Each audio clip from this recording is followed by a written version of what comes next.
नमस्कार. या व्हिडिओच्या माध्यमातून पुन्हा आपण सर्वांचं स्वागत करतो. टेट 2025 साठीचे ऑनलाईन ऍप्लिकेशन हे आजपासून सुरू झालेले आहेत आणि मग ऑनलाईन अर्ज कशा प्रकारे करायचा, कशा प्रकारे ऑनलाईन अर्ज कोणतीही चूक होऊ न देता भरायचा, या संदर्भातील संपूर्ण लाईव्ह डेमो तुम्हाला या व्हिडिओमधून पुढे 17 ते 18 मिनिटांमध्ये पाहायला मिळेल. तो 17 ते 18 मिनिटं कोठेही व्हिडिओ स्किप न करता संपूर्ण व्हिडिओ शेवटपर्यंत पहा आणि मग त्याच्यानंतर तुम्हाला कोणाकडून फॉर्म फिलअप करायचा असेल किंवा तुम्हाला स्वतः फॉर्म फिलअप करायचा असेल तर तुम्ही तो फॉर्म फिलअप करू शकता. आता यामध्ये थोडासे काही बदल झाले आहेत. तुम्हाला कोणती कागदपत्र आवश्यक असतील, कोणती माहिती तुम्हाला कोणत्या ठिकाणी फिलअप करायची आहे याबद्दलची सगळी तुमची इन्फॉर्मेशन या ठिकाणी पाहायला मिळेल आणि कोणताही डाऊट तुमच्या मनामध्ये राहणार नाही. तर यासाठी तुम्हाला महाराष्ट्र राज्य परीक्षा परिषदेमध्ये जी एक लिंक दिसेल शिक्षक अभियोग्यता बोधनासाठी टेट 25 यावरती गेल्यानंतर आवेदन पत्र वेब लिंक याच्यावरती तुम्हाला क्लिक करायचं आहे. यावरती क्लिक केलं की तुमच्या समोर हे जे वेब पेज आहे की जी वेबसाईट आहे ती या ठिकाणी ओपन होईल आणि नंतर तुम्हाला पुढे जो फॉर्म आहे तो फिलअप करायचा आहे. या संदर्भातील जी संपूर्ण माहिती आहे ती तुम्हाला या ठिकाणी बघायला मिळेल. त्यापूर्वी जर तुम्ही टेट 3 ची तयारी करत असाल आणि तुम्हाला जर बॅच जॉईन करायचे असेल तर विजयी भाऊ नावाची बॅच एक्झाम नेते ऍप्लिकेशन वरती अवेलेबल आहे. तुम्ही लवकरात लवकर ती जॉईन करा. 1500 रुपयामध्येच या ठिकाणी तुम्हाला बॅच जॉईन करता येईल एक्झाम नेते नावाचे ऍप्लिकेशन घेऊन. तसेच तुम्हाला टेटची टेस्ट सिरीज जॉईन करायची असेल तर ऑनलाईन अभ्यास नावाचे ऍप्लिकेशन घेऊन तुम्हाला ती टेस्ट सिरीजही तुम्हाला जॉईन करता येईल आणि जास्तीत प्रॅक्टिस करता येईल. तर आता आपण या ठिकाणी जास्त वेळ न घालवता जो काही डेमो व्हिडिओ आहे तो पहा आणि आपला सुरुवातीला आपण फॉर्म फिलअप करण्यासाठी न्यू रजिस्ट्रेशन करायचं आहे. यासाठी click here for new registration यावरती क्लिक केल्यानंतर तुमच्या समोर एक फॉर्म ओपन होईल. आता या ठिकाणची बेसिक इन्फॉर्मेशन तुम्हाला या फॉर्म मध्ये फिलअप करायची आहे. तर याच्यामध्ये तुमचं नाव टाकायचं फर्स्ट नेम, मिडल नेम आणि लास्ट नेम टाकायचं. आता या ठिकाणी सूचना ज्या सांगितल्या त्याप्रमाणे महिलांनी किंवा जेंट्सनी सुद्धा आधार कार्ड वरती जसं नाव आहे म्हणजे थोडक्यात आपल्याला जो आयडी प्रूफ द्यायचा आहे त्या आयडी प्रूफ वरती जसं नाव आहे तसं टाकायचं आहे. मग डॉक्युमेंट वरती नाव जर वेगळं असेल तरीही या ठिकाणी तुम्हाला त्या आयडी प्रूफ प्रमाणे टाकावं लागेल. मात्र तुम्हाला डॉक्युमेंट आणि जे काही आयडी प्रूफ आहे तर ते एकाच व्यक्तीचे आहेत. यासाठी तुम्हाला जे काही वेगळे गॅजेट वगैरे आहेत ते तुम्हाला द्यावे लागतील. तर अशा प्रकारची या ठिकाणची तुमची माहिती स्वतःचं नाव भरायचं आहे. त्याच्यानंतर या ठिकाणी तुमचा मोबाईल नंबर आणि या ठिकाणी ईमेल आयडी टाकायचा आणि ही माहिती आपण सेव्ह करायची आहे. तर अशा प्रकारे तुमचं जे फर्स्ट नेम असेल तर लक्षात ठेवायचं फर्स्ट नेम म्हणजे तुमचं स्वतःचं नाव, त्यानंतर तुमचं वडिलांचं नाव किंवा पतीचं नाव येईल आणि खाली या ठिकाणी आडनाव येणार आहे. या ठिकाणची सगळी माहिती भरून आपण खाली सेव्ह अँड नेक्स्ट याच्यावरती क्लिक करायचं आहे. सेव्ह अँड नेक्स्ट याच्यावरती आपण क्लिक करूया. नंतर या ठिकाणी तुम्हाला एक एरर मेसेज येईल की या ठिकाणी सगळी माहिती तुमची बरोबर आहे, काही एडिट करता येणार नाही. आपण ओके यावरती क्लिक करायचं आहे. ओके यावरती क्लिक केलं की या ठिकाणी तुमचं रजिस्ट्रेशन होईल. तुम्हाला या ठिकाणी तुमचा युअर रजिस्ट्रेशन नंबर या ठिकाणी येणार आहे. तुम्हाला अशा प्रकारचा रजिस्ट्रेशन नंबर आला की तुम्हाला मेल सुद्धा येईल. तर आता या ठिकाणी बघा तुमचा पासवर्ड वगैरे काय आहे ते सुद्धा या ठिकाणी तुम्हाला दिसणार आहे. आता हा पासवर्ड आणि तुमचा रजिस्ट्रेशन नंबर हा लक्षात ठेवायचा आहे. तुम्हाला नंतर लॉग इन करण्यासाठी लागणार आहे. आता आपण या ठिकाणी फोटो आणि सिग्नेचर अपलोड करायचे आहे. आता याच्यामध्ये जे डायमेन्शन दिलेलं आहे त्याच्या अनुसार आपला फोटो स्कॅन करून आपण या ठिकाणी अपलोड करा. त्यानंतर आपल्याला स्कॅन केलेल्या फोटो सोबतच आपला लाईव्ह फोटो कॅप्चर करायचा आहे. वेब कॅमेरा थ्रू आपण फोटो कॅप्चर करू शकतो किंवा या ठिकाणी एक QR कोड दिलेला आहे मोबाईल थ्रू या ठिकाणी हा स्कॅन करून आपला फोटो मोबाईल थ्रू सुद्धा अपलोड करू शकतो. त्यानंतर खाली तुम्हाला सिग्नेचर अपलोड करायचे आहे. सिग्नेचर अपलोड करून आय कन्फर्म या समोर टिक करायची आणि ही माहिती सेव्ह करून नेक्स्ट याच्यावरती क्लिक करायचं आहे. अशा प्रकारे आपण हा फोटो कॅप्चर करून आपला फोटो सेव्ह करायचा आहे. तर फोटो आपला सेव्ह होईल. या ठिकाणी आपण स्कॅन केली इमेज दिसेल आणि आपण कॅप्चर केलेला फोटो या ठिकाणी तुम्हाला सेव्ह झालेला दिसेल. आपली सिग्नेचर या ठिकाणी आपण अपलोड करायची. आय कन्फर्म या समोर आपण टिक करायचं आणि नंतर आपल्याला नेक्स्ट याच्यावरती क्लिक करून फोटो आणि सिग्नेचर या ठिकाणी अपलोड करायचे आहे. त्यानंतर आपल्याला आपली बेसिक डिटेल्स जी काय माहिती आहे ती भरायची आहे. याच्यामध्ये बेसिक डिटेल्स असणार आहे. तुमची कॅटेगरी कोणती आहे ही कॅटेगरी आपण या ठिकाणी चूज करायची आहे. या ठिकाणी please indicate your category correctly in the online application form. No change in category will be permitted after submission. तर जी तुमची कॅटेगरी असेल ती या ठिकाणी सगळे कागदपत्र असतील तर आपण ती कॅटेगरी व्यवस्थित चूज करा. त्यानंतर are you a person with disability, म्हणजे तुम्ही अपंग आहात का, असाल तर येस करा, नसेल तर या ठिकाणी पण नो करायचं आहे. असाल तर तुम्ही येस केलं की बाकी तुम्हाला इन्फॉर्मेशन यूडी आयडी नंबर वगैरे भरावा लागेल. तुम्हाला जो लागू असेल तुम्ही या ठिकाणी भरू शकता. नंतर are you as a PWD guidelines eligible to compulsory time at the time of examination, म्हणजे तुम्हाला या ठिकाणी जर तुम्ही अपंग असाल तर तुम्हाला एक्स्ट्रा वेळ वगैरे घ्यायचा आहे का, तर त्यासाठी तुम्ही ऑप्शन या ठिकाणी जे तुम्हाला योग्य लागू असतील ते या ठिकाणी आपण चूज करायचे आहेत. त्याच्यानंतर या ठिकाणी whether possessing recent non criminal certificate issued by the competent authority, म्हणजे तुमच्याकडे रिसेंटली सध्याचं जे काही नॉन क्रिमिनल सर्टिफिकेट आहे का ते आहे का, म्हणजे येस किंवा नो यावर आपल्याला क्लिक करायचं आहे. जर तुम्ही नो यावरती क्लिक केलं तर please apply under general category हा ऑप्शन तुम्हाला येतोय. त्याच्यामुळे लक्षात ठेवा, जर तुमच्याकडे एनसीएल असेल तरच तुम्ही येस करा, जर नसेल तर तुम्ही ओपन मधून फॉर्म फिलअप करायचा आहे. तर आपण या ठिकाणी बघा नो केलं की या ठिकाणी आपल्याला ओपन मधून फॉर्म फिलअप करावा लागेल. तर या ठिकाणी आपल्याकडे एनसीएल असेल तर आपण येस करायचे. ईडब्ल्यू सर्टिफिकेट तुमच्याकडे आहे का, तर असेल तर येस करा, नसेल तर नो. त्यानंतर are you applying under woman reservation, woman तुम्ही असाल, महिला असाल तर येस करा. लक्षात ठेवायचं महिलांनी येस याच्यावरती कंपल्सरी क्लिक करायचं आहे. जर जेंट्स असतील तर नो यावरती आपण क्लिक करायचं आहे. पुढे जी काय इन्फॉर्मेशन तुम्हाला दिसेल, तुम्ही प्रोजेक्ट अफेक्टेड आहात का, असाल तर येस करा, नसेल तर नो करा. अर्थक्वेक अफेक्टेड आहात का, तर असाल तर येस करा. अंशकालीन असाल तर येस करा. डोमासाईल आहे का.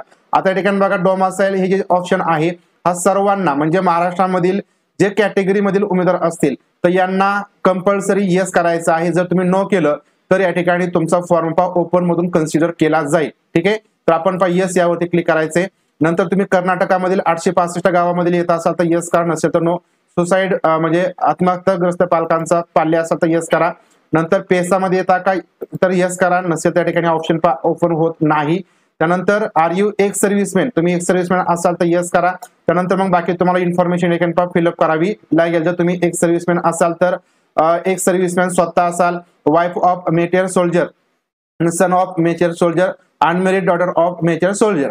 ठीक आहे, तर या ठिकाणी जो ऑप्शन तुम्हाला लागू असेल तो या ठिकाणी आपण चूज करायचा आहे. हँडिकॅप असाल, सोल्जर असाल तर येस करा, नसेल तर पण नो करायचं आहे. नंतर are you ward of freedom fighter, स्वतंत्र सैनिक आहात का, असाल तर येस करा, नसेल तर पण नो करा. एम्प्लॉय ऑफ इलेक्शन असाल तर येस करा, नसेल तर नो करा. त्यानंतर are you employ of census 1991 जनगणनेचे कर्मचारी असाल तर येस, नसेल तर पण नो करा. नंतर तुमचा आधार नंबर या ठिकाणी टाकायचा आहे. तर तुमचा आधार नंबर टाका, या ठिकाणी इंडियन येईल. आणि त्यानंतर तुमचं मीडियम चूज करायचं आहे medium English, Marathi, English, Urdu. ठीक आहे, तर जे तुम्हाला मीडियम या ठिकाणी परीक्षेसाठी द्यायचं असेल ते मीडियम आपण चूज करा. आणि खाली तुम्हाला सेंटर चूज करायचे 3 सेंटर तुम्हाला द्यायचे आहेत. हे 3ही सेंटर आपण चूज करा. तुमची डेट ऑफ बर्थ या ठिकाणी टाकायची आहे. जी तुमची डेट ऑफ बर्थ बरोबर असेल तर तीच या ठिकाणी आपण इंटर करा. त्यानंतर या ठिकाणी खाली तुम्हाला 10वीच्या सर्टिफिकेट प्रमाणे तुमचं जे नाव असेल ते टाकायचं आहे. आता बघा महिलांच्या बाबतीमध्ये लक्षात ठेवा की तुम्हाला रजिस्ट्रेशन करत असताना तुमच्या आधार कार्डच्या नावाप्रमाणे तुम्ही रजिस्ट्रेशन केलेलं असेल. म्हणजे समजा तुमचं लग्नानंतरचं नाव बदललं असेल त्यामुळे तुम्ही त्याप्रमाणे तुमचं जे नाव आहे ते टाकलं. परंतु आता या ठिकाणी तुमचं जे 10वीचं सर्टिफिकेट आहे त्याप्रमाणे नाव टाकायचं. म्हणजे तुमचं जे माहेरचं नाव असेल ते तुम्हाला या ठिकाणी टाकावं लागेल. तुमचं पहिलं नाव, मिडल नेम जे तुमच्या वडिलांचं नाव येईल आणि या ठिकाणी शेवटी आडनाव येणार आहे खाली मग जी काय इन्फॉर्मेशन आहे त्या ठिकाणी आपण फिलअप करायची आहे. तर जे सेंटर आहे त्याच्यामध्ये अकोला, अमरावती, भंडारा, चंद्रपूर, धुळे, जळगाव, जालना, कोल्हापूर, लातूर हे 5 सेंटर येत आहेत. तुम्हाला जे सेंटर जवळचे असतील तर ते तुम्ही 3 सेंटर या ठिकाणी टाकायचे आहेत. तर तुम्ही वरती डेट ऑफ बर्थ टाकली की या ठिकाणी तुमचं एज कॅल्क्युलेशन होईल. 1/4/25 या ठिकाणी वय गृहीत धरलं गेलेलं आहे. नंतर 10वीच्या सर्टिफिकेट प्रमाणे तुमचं फर्स्ट नेम, मिडल नेम आणि लास्ट नेम टाकून घ्या. त्यानंतर बघा या ठिकाणी तुम्हाला ट्विन्स ब्रदर वगैरे आहेत का असं विचारलं जाईल. जुळे भाऊ बहीण असेल तर येस करा, नसेल तर नो. येस केलं तर त्यांचं नाव वगैरे टाकावं लागेल, जेंडर टाका त्यांचं. आणि जर तुम्ही मॅरिटल स्टेटस तुमचं मॅरिड, अनमॅरिड या ठिकाणी जे काय असेल ते आपण या ठिकाणी टाकायचं आहे. तुम्हाला किती मुलं आहेत सध्या तर ते या ठिकाणी टाकायचे आहेत. Out of which number of children born after 28/3/6 नंतर किती जन्मले तर त्यांची संख्या टाकायची आहे. खाली या ठिकाणी वडिलांचं नाव, आईचं नाव, त्यानंतर या ठिकाणी महिलांच्या बाबतीमध्ये तुमच्या जोडीदाराचं नाव टाकायचं आहे. तुम्हाला खाली ऍड्रेस वगैरे फिलअप करायचा आहे. त्यानंतर या ठिकाणी तुम्हाला ऍड्रेस भरून या ठिकाणी आपली सगळी माहिती व्हॅलिडेट करायची आहे आणि आपण या ठिकाणी सेव्ह अँड नेक्स्ट याच्यावरती क्लिक करायचं आहे. आता ज्यावेळेस आपण सगळी माहिती भरतो आणि ज्यावेळेस पहा व्हॅलिडिटी युअर डिटेल्स यावरती पहा क्लिक करतो त्यावेळेस पहा one or more errors found in page. तर अशा प्रकारे जर एरर येत असेल तर वर आपली काहीतरी माहिती पहा चुकलेली आहे, तर आपण सगळी माहिती परत एकदा पहा चेक करायची आहे आणि ज्या ठिकाणी करेक्शन असेल त्या ठिकाणी आपण पहा करेक्शन करून घ्यायचं आहे. परत एकदा आपण सगळी माहिती पहा बरोबर टाकलेली आहे आणि नंतर पहा व्हॅलिडिटी युअर डिटेल्स यावरती पहा क्लिक करायचं. तर या ठिकाणी पहा व्हेरीफाईड सक्सेसफुली अशा प्रकारचा पहा मेसेज येईल, म्हणजे आपली माहिती या ठिकाणी पहा सगळी जी भरली ती पहा करेक्ट आहे. ओके यावरती पहा क्लिक करायचं आणि त्यानंतर आपल्याला पहा सेव्ह अँड पहा नेक्स्ट याच्यावरती पहा क्लिक करायचं. आपलं जे काही पेमेंट वगैरे आहे ते या ठिकाणी तुम्हाला दिसेल. सेव्ह अँड पहा नेक्स्ट याच्यावरती क्लिक करायचं. त्यानंतर आपण या ठिकाणी पहा 3 स्टेप पूर्ण केल्या. 4थी स्टेप मध्ये आपल्याला या ठिकाणी आपल्याला जी काही 3री स्टेप आहे त्याच्यामध्येच पहा आपली बेसिकची इन्फॉर्मेशन भरली. त्याच्यानंतर आपला क्वालिफिकेशनची माहिती पहा फिलअप करायची आहे. आता याच्यामध्ये बघा 1/4/25 पर्यंत तुमचं जे काही पहा क्वालिफिकेशन पूर्ण असेल तर ते या ठिकाणी आपल्याला फिलअप करायचं आहे. म्हणजे तुमची जी काही शैक्षणिक पात्रता आहे ती 1/4/25 ला तुमची पूर्ण असायला पाहिजे. ठीक आहे. त्या ठिकाणी तुम्हाला 10वी 12वी graduate post graduation professional diploma म्हणजे तुमचा डीएड तुमचं बीएड याची MPL PhD सगळी माहिती तुम्हाला या ठिकाणी पहा भरता येत आहे. सगळी माहिती आपण या ठिकाणी पहा भरून घ्यायची. त्यानंतर पहा TET ची माहिती या ठिकाणी भरायची आहे. पहा फर्स्ट पेपर तुमचा असेल, सेकंड पेपर असेल. त्यानंतर या ठिकाणी तुम्ही सीटेट वगैरे पहा पास झालेत का पहा सीटेट सुद्धा माहिती तुम्हाला या ठिकाणी पहा फिलअप करता येत आहे. त्यानंतर या ठिकाणी पहा खालची माहिती आपण भरायची आहे आणि पहा ही माहिती व्हॅलिड करून पहा ती माहिती सेव्ह करायची आहे. 10वी 12वीचे बोर्ड आपण पहा Maharashtra state board of secondary and higher secondary education Pune, तर हे आपण या ठिकाणी पहा चूज करायचे. तर पहा या ठिकाणी तुम्हाला TET सीटेटची माहिती जे तुम्ही काय पास असाल तर त्या ठिकाणी पहा फिलअप करायचे. टक्केवारीमध्ये पहा मार्क टाकायचे. लक्षात ठेवा या ठिकाणी सीटेटचे किंवा TETचे मार्क टाकत असताना पहा टक्केवारीमध्ये आपण टाकायचे. त्यानंतर पहा खाली या ठिकाणी विचारलं की तुम्ही महाराष्ट्र शासनाच्या GR अनुसार किंवा NCT नॉर्म अनुसार पहा TET पास आहात का, तर पहा सर्वांनी या ठिकाणी यस करायचं आहे. तुम्ही सीटेट पास असाल किंवा TET पास असाल तर यस तुम्हाला या ठिकाणी करायचे. The first language of candidate as per his SSC mark memo certificate, तुमची पहिली लँग्वेज कोणती आहे तर ती आपण या ठिकाणी टाकायची पहा 10वीच्या सर्टिफिकेट प्रमाणे. त्यानंतर खाली तुम्ही बंगाली लँग्वेज पहा घेतलेली आहे का, घेतली असेल तर यस करा, नसेल तर पण नो करा. त्यानंतर पहा कम्प्युटर लिटरसी सर्टिफिकेट तुमच्याकडे आहे का, म्हणजे थोडक्यात MSc आहे का, तर आपण या ठिकाणी पहा यस करायचं आहे. तुमच्याकडे नसेल तर नो करा. आणि जर तुम्ही यस केलं तर पहा स्पेसिफाय या ठिकाणी टाकायचं MSc GCCT BC यापैकी तुमच्याकडे जे असेल तर त्याला आपण पहा क्लिक करायचे. आणि त्यानंतर या ठिकाणी खाली एक सगळ्यात महत्वाचा पहा प्रश्न विचारलेला आहे की whether the candidate participated in any fraudulent activity in TET, म्हणजे 2018 किंवा 19च्या फ्रॉड लिस्ट मध्ये किंवा या ठिकाणी एनी अदर एक्झामिनेशन मध्ये तुम्ही आहात का, असाल तर पहा यस करावं लागेल. जर तुम्ही यस केलं तर तुम्हाला एक्सप्लेन करावं लागेल. आणि जर तुम्ही नो केलं म्हणजे तुम्ही नसालच कुठे तर आपण या ठिकाणी पण नो यावरती क्लिक करायचंय. तर अशा पद्धतीने या ठिकाणची पहा माहिती तुमचं जे काही क्वालिफिकेशन असेल तर लक्षात ठेवायचं 10वी 12वी तुमचं ग्रॅज्युएशन पोस्ट ग्रॅज्युएशन तुमचं डीएड बीएड ते माध्यम वगैरे पहा बरोबर टाका. नंतर या ठिकाणी तुमचं professional graduation MPhil PhD other जे काय तुमच्याकडे असेल ते आपण या ठिकाणी पहा चूज करावं. नंतर TET ची माहिती पहा फिलअप करायची आणि ही माहिती आपण पहा व्हॅलिडेट करायची आहे. पहा आता या ठिकाणी बघा 1 or more एरर्स पहा येत आहे. आपण बघायचं की पाठीमागं काय आपली माहिती पहा भरायची राहिलेली आहे. आता परत मी माहिती पहा या ठिकाणी पहा व्हॅलिडेट करतो. या ठिकाणी पहा व्हेरीफाईड सक्सेसफुली अशा प्रकारचा पहा मेसेज येईल. तर या ठिकाणची माहिती जी क्वालिफिकेशनची माहिती आहे ती आपण या ठिकाणी पहा सेव्ह केली आणि पहा सेव्ह अँड पहा नेक्स्ट याच्यावरती क्लिक करून आपल्याला आता या ठिकाणी तुमचा जो काही फॉर्म आहे तो पूर्णपणे तुम्हाला प्रिव्ह्यू रूपामध्ये पहा दिसणार आहे. तुमचं नाव दिसेल. आता या ठिकाणी लक्षात ठेवायचं की आता हा तुम्हाला प्रिव्ह्यू मध्ये दिसतोय, म्हणजे जी काय तुम्ही सगळी इन्फॉर्मेशन भरली ती तुम्हाला याच्यामध्ये पहा दिसणार आहे. सगळी माहिती एकदा व्यवस्थित चेक करा किंवा तुम्हाला याची पहा प्रिंटही काढता येईल. Ctrl+P करून तुम्हाला याची पहा प्रिंट काढता येईल.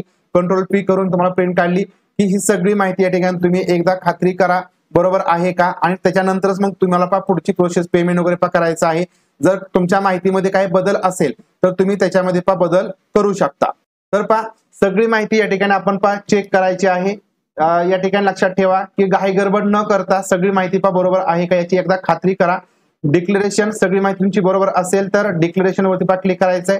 I have gone through all instruction and I agree यावरती पहा क्लिक करून आपण कंप्लीट रजिस्ट्रेशन याच्यावरती पहा क्लिक करायचं आहे. जर तुम्हाला वाटलं की माहितीमध्ये काही बदल करायचा आहे तर किंवा दुरुस्ती करायची आहे तर आपण पहा बॅक यावरती पहा क्लिक करा. बॅक यावरती आपण पहा क्लिक केलं की या ठिकाणी तुम्हाला जो काय तुम्हाला बदल करायचा असेल तर त्या माहितीमध्ये तुम्ही बदल करू शकता। तर लक्षात ठेवा, फॉर्म सबमिट करायच्या आधी तुम्हाला योग्य तो बदल करता येईल। आता या ठिकाणी प्रिव्ह्यू मधील जी काही माहिती आहे तर ती आपण या ठिकाणी एकदा चेक करून फॉर्म सबमिट करूया। तर आपण सगळी माहिती चेक केली, सगळी माहिती माझी बरोबर आहे। तर आपण कंप्लीट रजिस्ट्रेशन यावरती क्लिक करून माहिती मी या ठिकाणी सेव्ह करतो। या ठिकाणी काही तुम्हाला म्हणजे वॉर्निंग येतील की तुम्ही एकदा का रजिस्ट्रेशन केलं म्हणजे कंप्लीट रजिस्ट्रेशन केलं की तुम्हाला याच्यामध्ये कोणताही बदल करता येणार नाही। आता मला कोणताही बदल नाही करायचा तर मी ओके यावरती क्लिक करतो। Are you sure to continue, तर कंटिन्यू ओके यावरती क्लिक केलं। तर आता या ठिकाणी आपल्या 4 स्टेप पूर्ण झाल्या। Basic information, photo signature, details basic आणि त्याच्यामध्ये तुमचं क्वालिफिकेशन। प्रिव्ह्यू मध्ये आपण माहिती सगळी चेक करून फॉर्म सबमिट केलं। तर लक्षात ठेवा, प्रिव्ह्यू पर्यंत सगळी माहिती तुमची बरोबर आहे का याची खात्री करायची आहे। आता आपली शेवटची एक स्टेप राहिली, तुम्हाला तुमचा जो काही डाव्या हाताचा अंगठा आहे तो एका कागदावरती तुम्हाला ठेवायचा आहे दिलेल्या मेजरमेंट मध्ये। तसंच तुम्हाला हँड रिटन डिक्लेरेशन आवश्यक आहे, तर ते आपण या ठिकाणी अपलोड करायचं। या ठिकाणी जो काही सिक्युरिटी कोड आहे तो या ठिकाणी आपल्याला टाकायचा आणि सेव्ह अँड नेक्स्ट करायचं। तर जे काही थंब इम्प्रेशन आहे त्या ठिकाणी मी अपलोड केलेलं आहे, मी ऑलरेडी स्कॅन करून ठेवलं। तुम्ही सुद्धा अशाच प्रकारे स्कॅन करा आणि ओके यावरती आपण क्लिक केलं की या ठिकाणी तुम्हाला प्रिव्ह्यू मध्ये दिसेल की तुमचं जे थंब आहे ते आहे का बरोबर। लक्षात ठेवा, अशा प्रकारे तुम्हाला एक कागद घ्यायचा आहे, त्याच्यावरती थंब इम्प्रेशन ठेवायचं आहे। त्यानंतर या ठिकाणी हँड रिटन डिक्लेरेशन सुद्धा अशाच प्रकारे तुम्हाला लिहायचं आहे। बघा या ठिकाणी मी डिक्लेरेशन ठेवलेलं आहे, तर ते इंग्रजीमधून तुम्ही लिहिलं तरी चालेल। बघा अशा प्रकारे तुम्ही इंग्रजीमधून लिहा आणि त्याच्यानंतर तुम्हाला या ठिकाणी सही वगैरे करायची आहे। जो काही फॉर्मॅट दिलेला आहे त्या फॉर्मॅट मध्येच आपण या ठिकाणी जे डिक्लेरेशन आहे ते लिहून अपलोड करायचं आहे। तर या ठिकाणी तुम्हाला जो काही नमुना आहे डिक्लेरेशनचा तो दिलाय आय, तुमचं नाव या ठिकाणी येईल आणि इंग्रजीमध्ये लिहिलं तरी चालेल, इथपर्यंत तुम्हाला या ठिकाणी लिहायचं आहे आणि तेच या ठिकाणी तुम्हाला अपलोड करायचंय। तर बघा अशा प्रकारे ते स्कॅन करून ते अपलोड करा, ओके यावरती क्लिक करा। त्यानंतर या ठिकाणी कॅप्चा कोड टाकून आपण सेव्ह अँड नेक्स्ट करूया। आपण कॅप्चा टाकून माहिती सेव्ह करूया। या ठिकाणी करेक्ट आहे का, तर ओके करेक्ट आहे। त्यानंतर या ठिकाणी तुम्हाला पेमेंट करण्यासाठी हा सिक्युरिटी कोड टाकायचा, सबमिट करायचा आणि पेमेंट करायचं। तर बघा अशा पद्धतीने आपण बेसिक इन्फॉर्मेशन, फोटो सिग्नेचर, त्यानंतर डिटेल्स मधील माहिती, प्रिव्ह्यू मधील माहिती आणि या ठिकाणी तुम्हाला तुमचा थंब आणि डिक्लेरेशन अपलोड करायचं आहे। तर लक्षात ठेवायचं की तुम्हाला प्रिव्ह्यू करण्याच्या आधी किंवा जे प्रिव्ह्यूचं कंप्लीट रजिस्ट्रेशन आहे ते करण्याच्या आधी तुम्हाला बदल करता येत आहे, परंतु एकदा का तुम्ही कंप्लीट रजिस्ट्रेशन केलं की नंतर तुम्हाला बदल करता येत नाही माहितीमध्ये। त्याच्यामुळे लक्षात ठेवा, सगळी माहिती भरत असताना काळजीपूर्वक भरा आणि घाई गडबड न करता सगळी माहिती वाचून आपल्या माहितीप्रमाणे बरोबर आहे का याची खात्री करूनच सबमिट करा आणि नंतर पेमेंट करायचं आहे। तसेच जर तुम्ही टेट 3 ची तयारी करत असाल तर या ठिकाणी तुम्हाला विजयी भाऊ नावाची बॅच जॉईन करता येईल। या ठिकाणी फक्त याची जी फी आहे फक्त 1500 रुपये असेल। याच्यामध्ये तुम्हाला लाईव्ह प्लस रेकॉर्डेड व्हिडिओज मिळतील आणि एका महिन्यामध्ये तुमचा हा जो काही पूर्ण अभ्यासक्रम आहे तो पूर्ण करून घेतला। गणित, बुद्धिमत्ता, इंग्रजी, मराठी हे विषय घेतले जातील। त्यानंतर जर तुम्हाला एक्झाम नीती नावाचं ऍप्लिकेशन घेऊन तुम्हाला बॅच जॉईन करता येईल, काही अडचण आली तर या नंबर तुम्ही कॉन्टॅक्ट करू शकता। तसेच जर तुम्हाला टेटची test series online test series join करायची असेल तर 375 मध्ये तुम्ही पूर्ण बँकिंग IBPS पॅटर्न अनुसार टेस्ट सिरीज मिळून जाईल, तुम्ही ती जॉईन करू शकता। यासाठी तुम्हाला onlineabhyas.com या वेबसाईटला जायचं आहे किंवा ऑनलाईन अभ्यास नावाचं ऍप्लिकेशन घेऊन तुम्ही त्या ठिकाणी जॉईन करू शकता। तर बघा अशा पद्धतीने टेटचं ऍप्लिकेशन कशा प्रकारे करायचं या संदर्भातील माहिती आपण या व्हिडिओमधून पाहिली। व्हिडिओ तुम्हाला आवडला असेल, माहितीपूर्ण वाटला असेल तर व्हिडिओ लाईक, व्हिडिओ शेअर करा आणि व्हिडिओ जास्तीत जास्त शेअर करा। आणि टेटची संपूर्ण मार्गदर्शन मिळवण्यासाठी तसेच टेटच्या सीटेट किंवा टीईटी संपूर्ण गाईडसाठी चॅनल तुम्ही सबस्क्राईब केलं तर चॅनल सबस्क्राईब करा। भेटू आपण पुढील व्हिडिओमधून, तोपर्यंत सर्वांना धन्यवाद।